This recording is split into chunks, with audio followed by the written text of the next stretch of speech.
পাথর প্রতিমার কে প্লটে ফের বাঘের আতঙ্ক। বন দপ্তরে খবর দিতেই তৎপরতা রেঞ্জ কর্মীদের। দক্ষিণ 24 পরগনার সুন্দরবন সংলগ্ন দ্বীপাঞ্চলে ফের বাঘের উপস্থিতি ঘিরে চাঞ্চল্য। কুলতলির মইপিঠে 3 দিন ধরে বাঘের পায়ের ছাপ মিলছে।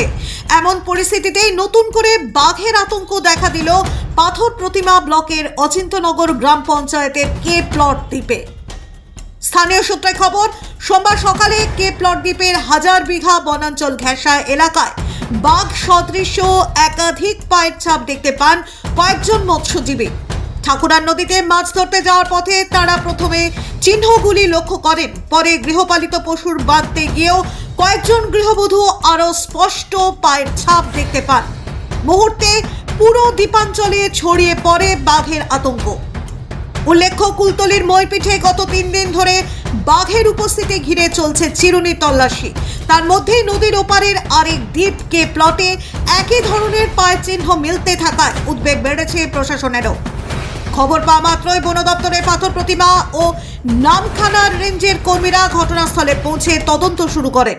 বিশেষজ্ঞ বনকর্মীদের একটি দল পায়ের ছাপের মাপ, গভীরতা, দিক এবং আশপাশে অন্যান্য চিহ্ন খতিয়ে দেখছেন।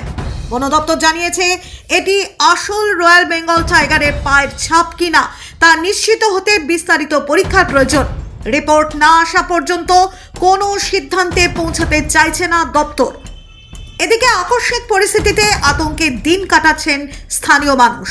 ক্ষেত খামারে যাওয়া, গবাদি পশু চড়ানো, মাছ ধরা সব কাজেই অতিরিক্ত সতর্কতা জারি করা হয়েছে।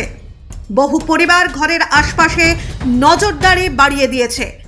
বন দপ্তর স্থানীয়দের নির্দেশ দিয়েছে, অযথা আতঙ্ক ছড়াবেন না।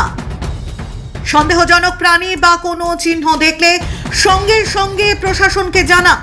বনে বা নদী ঘাটে একা না যাওয়ার পরামর্শ। শীত পড়লেই কেন বাড়ে বাঘের লোকালয়ে আনাগোনা? বিশেষজ্ঞদের মতে, শীতের সময় সুন্দরবনের বাঘেদের চলাচলের ধরনে কিছু পরিবর্তন দেখা যায়। নদীর জলস্তর কমে আসে, জোয়ার ভাটার প্রকোপ কম হয়, ফলে অনেক সময় বাঘ খাবারের সন্ধানে বা এলাকা বদলাতে নদী পার হয়ে লোকালয়ের কাছাকাছি চলে আসে।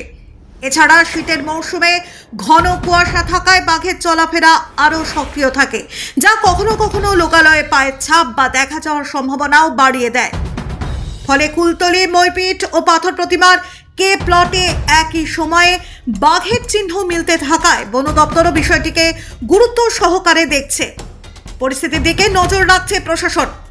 বন দপ্তরের কোনো চূড়ান্ত রিপোর্ট না আসা পর্যন্ত আতঙ্ক নয়, সতর্কতাই একমাত্র পথ, জানাচ্ছেন বিশেষজ্ঞরা।